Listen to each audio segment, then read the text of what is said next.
पीछे वाले लोग पढ़ेंगे। पीपल एट द बैक, सबसे लास्ट में पढ़िए।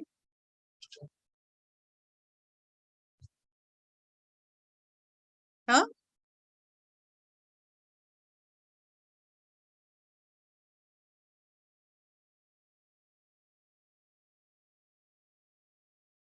आप तो नेक्स्ट पढ़िए।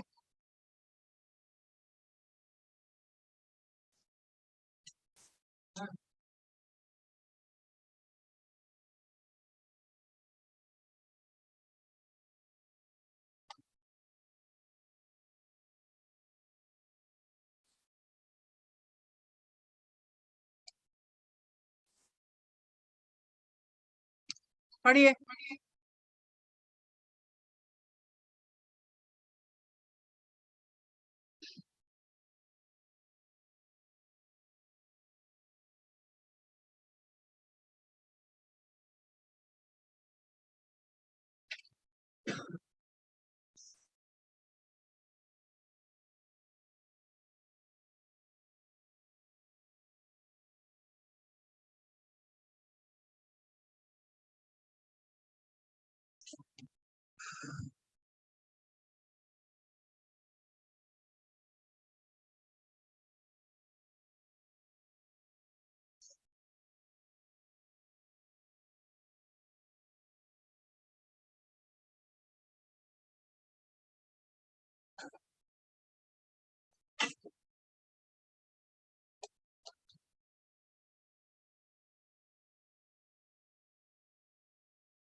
कोई बात तो पीछे कर ही रहा है।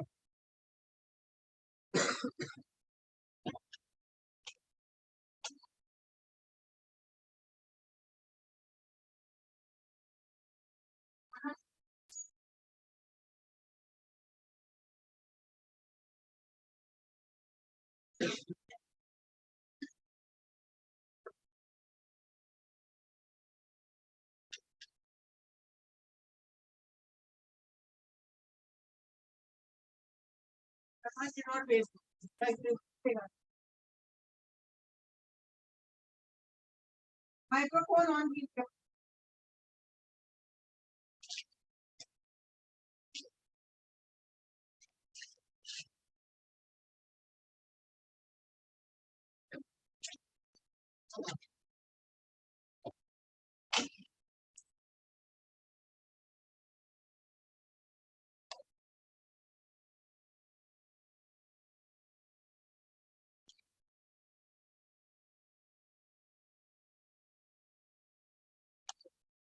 चलो तुम पढ़ो। मैम स्टार्ट करें। पढ़ो।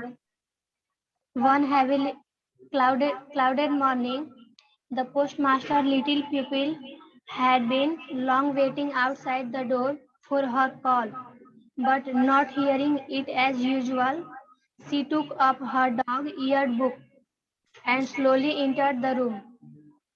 Stop. Now I will explain this paragraph.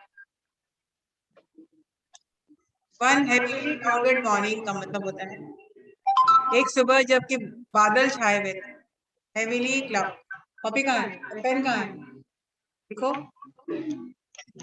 Heavily clouded morning का मतलब होता है एक सुबह जब बादल छाए हुए थे, घने बादल छाए हुए थे। हेवीली क्लाउडेड में घने बादल।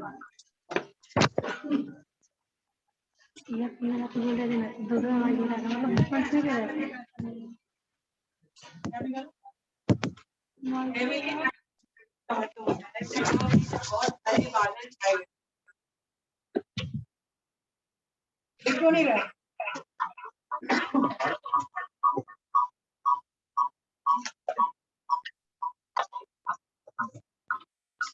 यार इसको क्या हो गया?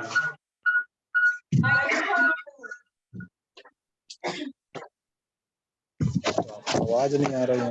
One heavily clouded morning. एक सुबह जब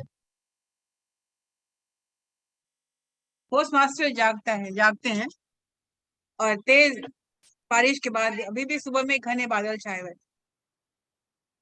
द पोस्ट मास्टर लिटिल प्यूपिल, मतलब पोस्ट मास्टर की जो छोटी सी शिष्या थी, जो प्यूपिल मतलब शिष्या, had been long waiting outside the door for her call. वो बहुत देर से इंतजार में थी कि उसको बुलाएंगे पढ़ने के लिए, but not hearing it as usual. और जब उनका वो कॉल नहीं करते तो वो क्या करती है? She took up her dog-eared book. इसका मतलब होता है किसी भी किताब में कुछ आप पढ़ते हैं तो आप इसको मोड़ के ऐसे रख देते हैं, रखते हैं ना, मोड़ के ऐसे रखते हैं आप लोग, तो इसी को डॉग ईयर बोलते हैं। वो कुत्ते का कान की तरह हो जाता है ना, ना? इसको बोलते हैं डॉग ईयर। तो जो कॉपी उनके उसके हाथ में थी वो ऐसे करके वो मोड़ी हुई थी और उसको लेके वो चली जाती है अंदर कि देखें कि क्या बात। And slowly entered the room, और चुपके से अंदर चले जाती। She found her master stretched out on his bed, and thinking that he was resting, she was about to retire tiptoe. टिपटो का मतलब होता है दबे पांव, चुपके से।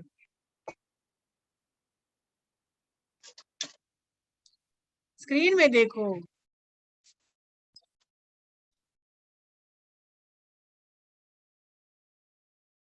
तो ये रतन वेट कर रही है और पोस्ट मास्टर उसको बुलाते नहीं है, तो ये अंदर जाती है देखने के लिए, अपनी किताब को उठाती है और अंदर जाती है और वो देखती है कि वो लेटे हुए हैं, तो ये समझती है वो सो रहे हैं और रेस्ट कर रहे हैं, और वो दबे पांव बाहर निकल जाते। टिप टो का मतलब होता है दबे पांव। तो इसकी आहट सुन करके पोस्ट मास्टर इसको बुलाते हैं। When she suddenly heard her name, रतन, अब ये बाहर निकलने ही को होती है तो पोस्ट मास्टर को पुकारते हैं। She turned at once and asked, "Were you sleeping, दादा?" मतलब क्या आप सो रहे थे? The postmaster in a plaintive voice said, "I am not well. Feel my head. Is it very hot?" तो बहुत हल्की आवाज में वो कहते हैं, प्लेंटिव, हल्की आवाज में, कि मेरी तबीयत नहीं ठीक है। I am not well, feel my head, मतलब यहाँ पर हाथ रख के देखो। इज इट वेरी हॉट, क्या बहुत गर्म है? सैड। आप लोग मूवी देख चुके हैं, लेकिन आपको टेक्स्ट हम इसलिए पढ़ रहे हैं कि आप लोग को समझ में आ जाएगा रविंद्र टैगोर का डायलॉग, उनकी राइटिंग, उनकी स्टाइल क्या है, which is very important. Yes, read.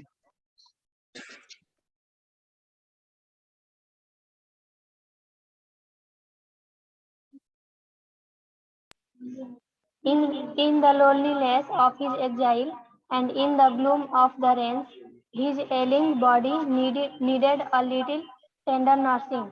He longed to remember the touch on the forehead of soft hands with tickling bracelets, to imagine the presence of loving womanhood, the nearness of mother and sister, and the exile was not disappointed. Ratan ceased to be a little girl. She at once stepped into the post of mother, called in the village doctor, gave the patient his pills at the proper intervals, sat up all night by his pillow, cooked his gruel for him, and every now and then asked, "Are you feeling a little better, Dada?" It was some time before. Did you understand this paragraph?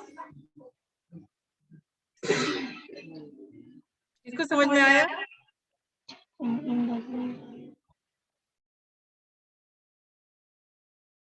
आया या नहीं आया बताइए ना, थोड़ा आया। तो in the loneliness, अकेलापन, द मीनिंग ऑफ वर्ड आप लिखते जाइएगा, वोकैबुलरी आप जितनी बना लीजिए उतना आपको अच्छा होगा।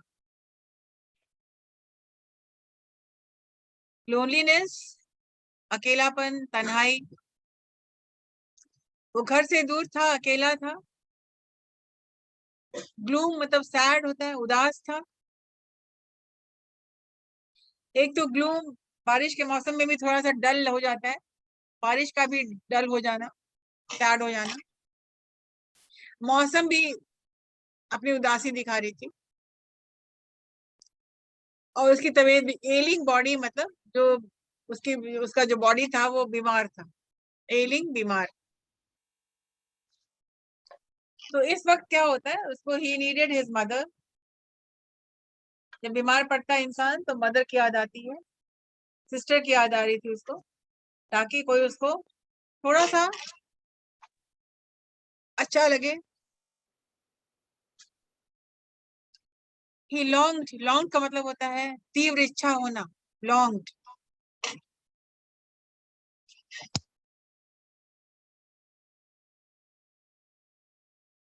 आप लिखिए, वोकैबुलरी नहीं लिखेंगे नहीं समझेंगे। You at the back.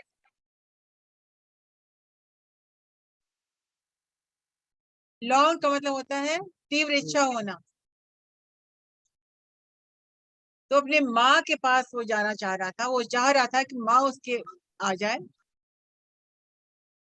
तीव्र इच्छा,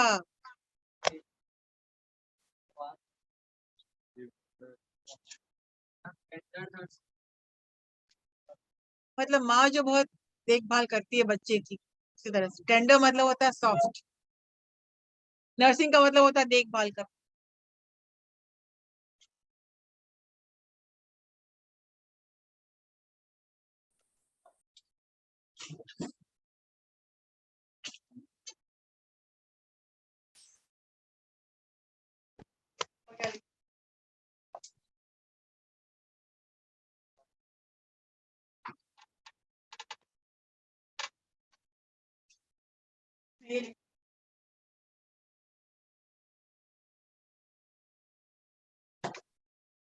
मोबाइल का है?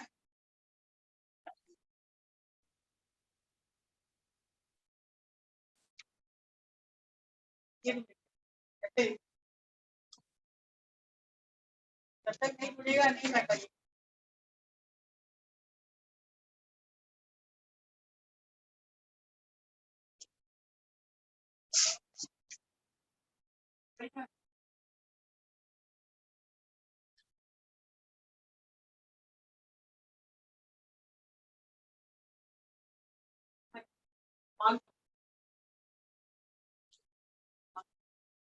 नहीं लिखेगा इसमें। और इसमें भी दिखाया जा रहा है हेवीली का मतलब स्पेलिंग क्या है, हेवीली का क्या स्पेलिंग क्या है। हाँ? और ये पढ़ाया इसमें जा रहा है कि वहां से स्पेलिंग देख के आप स्पेलिंग बता।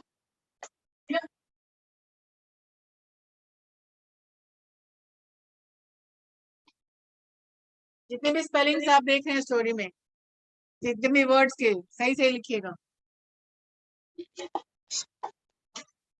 ही लॉन्ग का मतलब क्या हुआ, तीव्र इच्छा हो रही थी कि उसकी माँ उसके पास आए। टेंडर नर्सिंग मतलब कि देख, अच्छी तरह से देखभाल करना। टेंडर का मतलब होता है सॉफ्ट, माँ का स्पर्श जो होता है सॉफ्ट होता है। और बता रहे को, और माँ के हाथ में चूड़ियों की जो खनक है, ट्रिंकलिंग। ट्रिंकलिंग ब्रेसलेट का मतलब चूड़ियों की खनक। ब्रेसलेट मतलब यहाँ चूड़ी के बारे में बात हो रही है। ट्रिंकलिंग मतलब चूड़ियों का खनकना।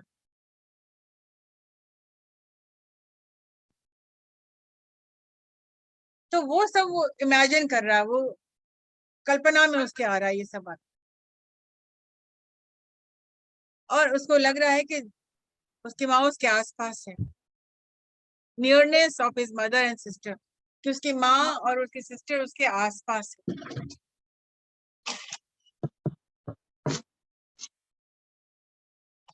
नियरनेस का मतलब होता है नजदीक होना।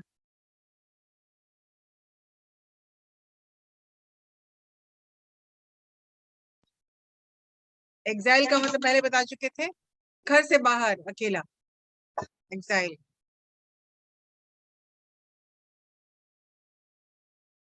और तभी लगा कि वो अपनी माँ को और अपनी सिस्टर को मिस नहीं कर रहा है, इसलिए कि रतन वो पोस्ट पर आ चुकी। रतन वैसे ही देखभाल कर रही है जैसा कि एक माँ और एक बहन करती थी। तो उसको लगने लगा कि चलो मैं घर से दूर हूँ, तो डिसअपॉइंटेड नहीं था, इसलिए कि रतन वो सब सारा वो जिम्मा उठा ली थी। Because Ratan had taken the responsibility of the mother and sister.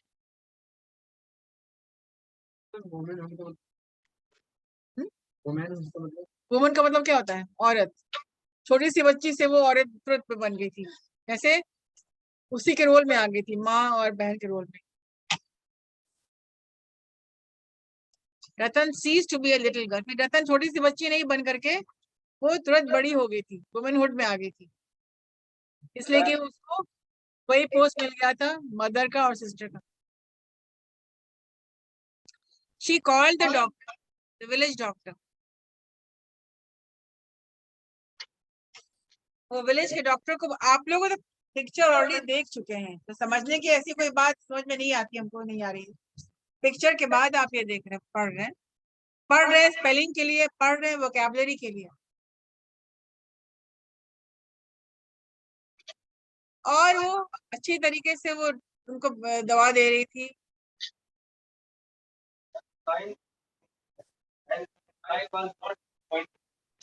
तो मैंने तो कहा, तो वो घर से दूर था लेकिन डिसअपॉइंटेड नहीं था, इसलिए कि रतन वो सब कर रही थी। सुना करो कि कोई भी लाइन छूटता नहीं है हमसे।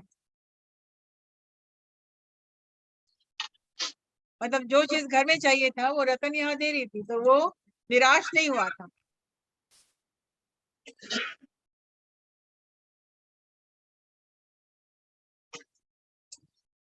तो शी कॉल्स द डॉक्टर, और वो समय पर दवा देती रही। और शी कुक्ड हिज फूड। ग्रोएल का मतलब होता है फूड। और एवरी नाउ एंड देन, और वो हर वक्त पूछ रही थी कि क्या आपकी तबीयत ठीक लग रही है? Are you feeling better?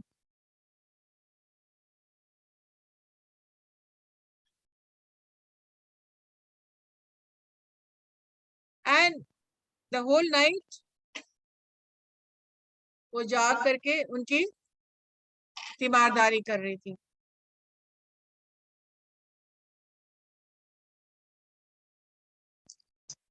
Somebody read.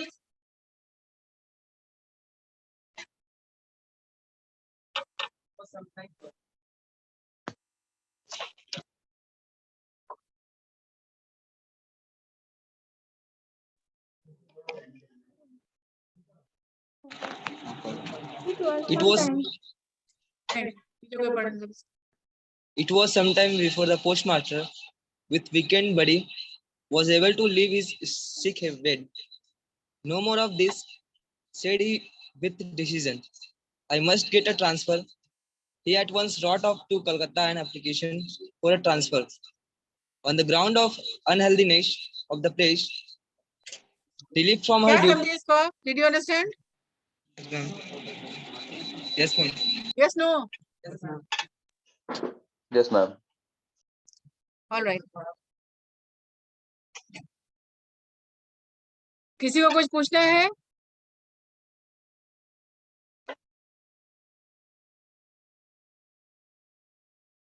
चलो पढ़ो।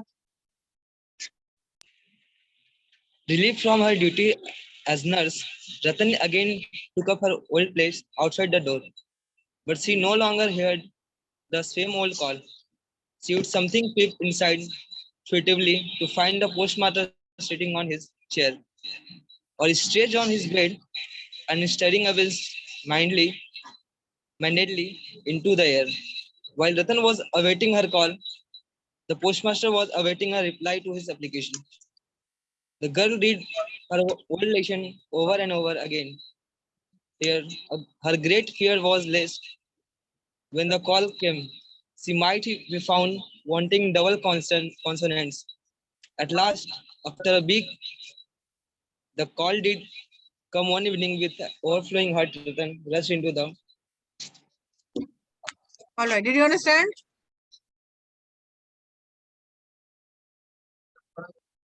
Okay.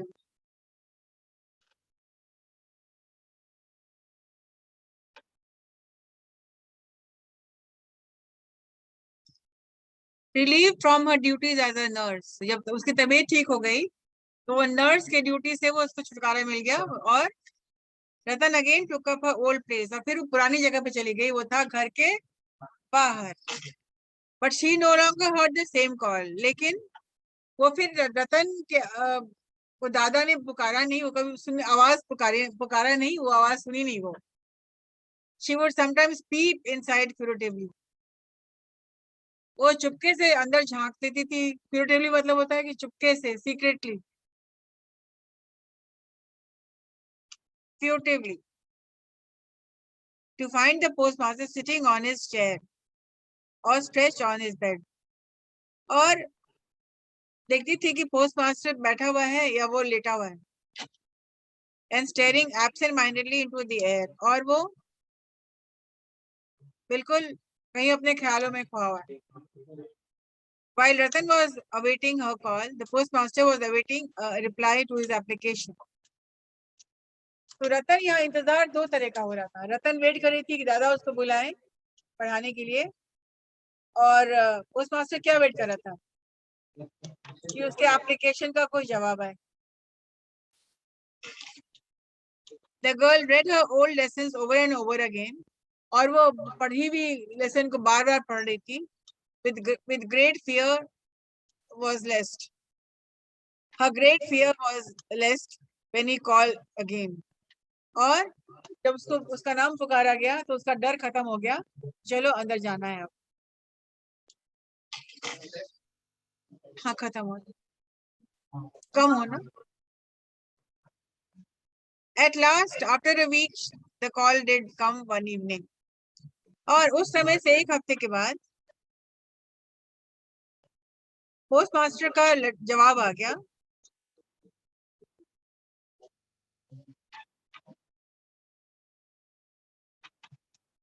नो, एक हफ्ते से उसने बुलाया नहीं था रतन को, और एक हफ्ते के बाद रतन का नाम पुकारा गया और वो दौड़ के अंदर जाती है.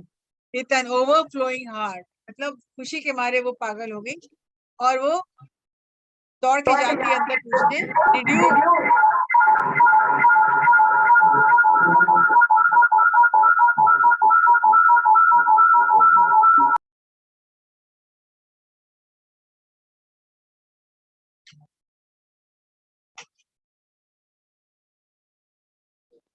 और वो अंदर जाती है और पूछती है, वर यू कॉलिंग मी दादा.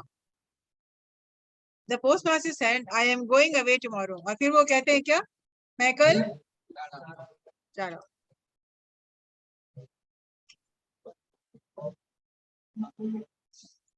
Where are you going, Dada? I am going home. When will you come back? I am not coming back. Ratan asked no other question.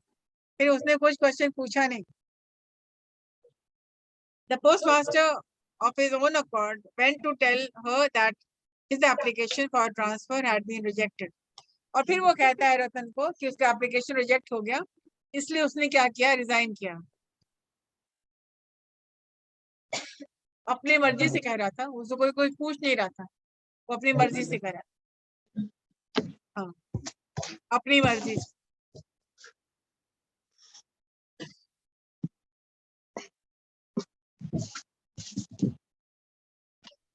पढ़ो कोई.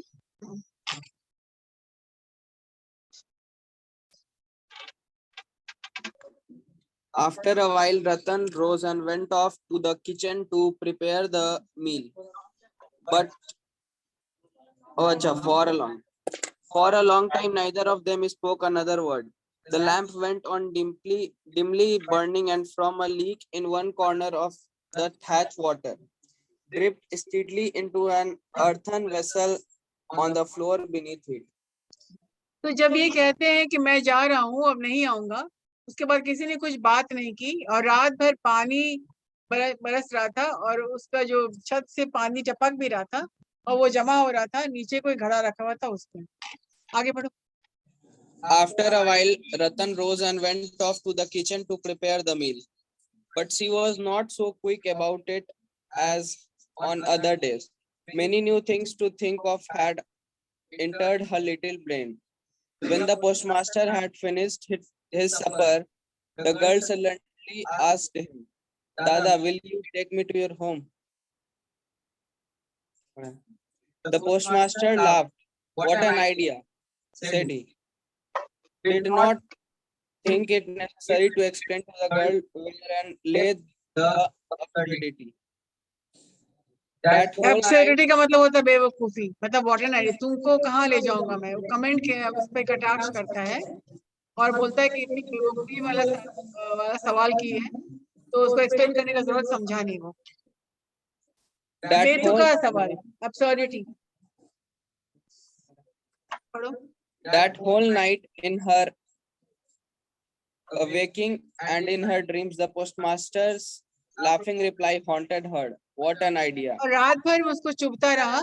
जब दादा ने कहा कि व्हाट एन आइडिया, मतलब इतना चुभा कि वो रात भर रोती रही, सोई भी नहीं। On getting up in the morning, the postmaster found his bath ready. He had stuck to his Calcutta habit of bathing in water drawn and kept in pitchers, instead of taking a plunge in the river as was the custom of the village. For some reason or other, the girl could not ask him about the time of his departure. So she had fetched the water from the river long before sunrise, that it should be ready as early he might want it. After the bath came a call for Ratan. She entered noiselessly and looked silently into her master's face for order. The master said, You need not to be anxious about my going away, Ratan. I shall tell my successor to look after you.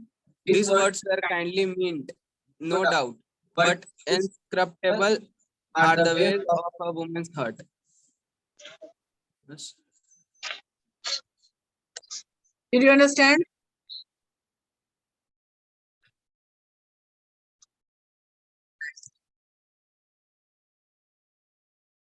और getting up in the morning, the postmaster found his bath ready. मतलब सुबह उठे तो वो अपना देखा कि उनका बाथ रेडी था, रतन ने पानी ला के रख दिया था। उसकी आदत थी पानी से, वो जमा पानी से नहाने का, जो कोलकाता से, वही यहाँ कंटिन्यू करा था। वो नदी में जाकर नहीं नहाता था। और फिर वो रतन पूछती नहीं है उसको कि आप कब जा रहे हैं, टाइम नहीं पूछ रही थी। फॉर सम रीजन और the other the girl could not ask him आप कब जा रहे हैं। डिपार्चर मतलब आप यहाँ से प्रस्थान कब कर रहे हैं।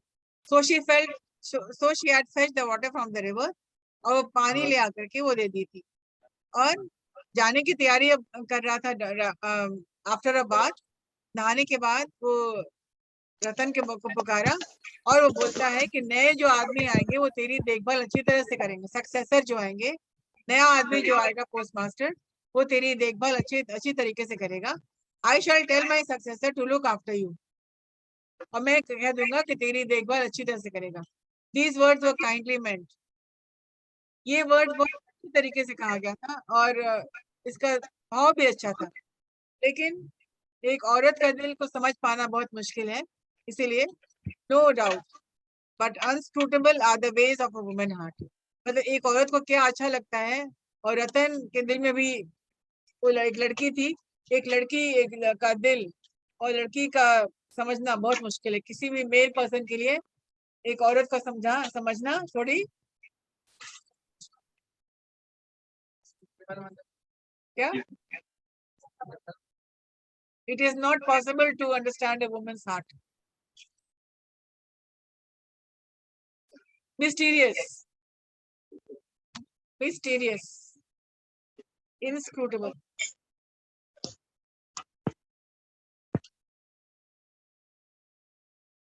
That's it.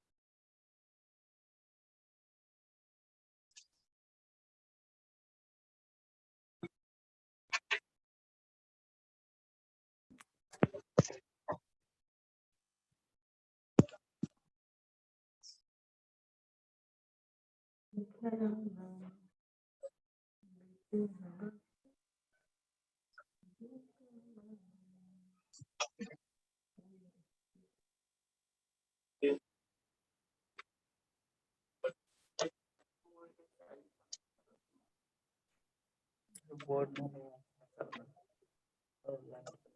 हाँ हॉस्टल चलता था, हॉस्टल चलता तो वही बोर्ड बस जो थे हॉस्टल, हॉस्टल चलता तो वो बोर्ड में कैसे क्या होता है ना, बस ऐसे झूठ बोला कलकत्ता में चल चौकी इसका मतलब रख दिया है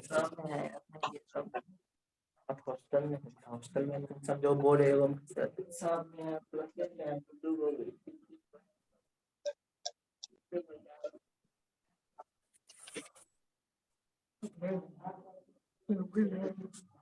हो गया तो आवाज है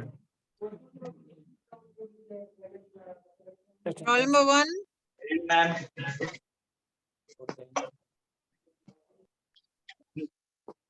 इसका छूट जाएगा तो हम आगे बोलेंगे नहीं।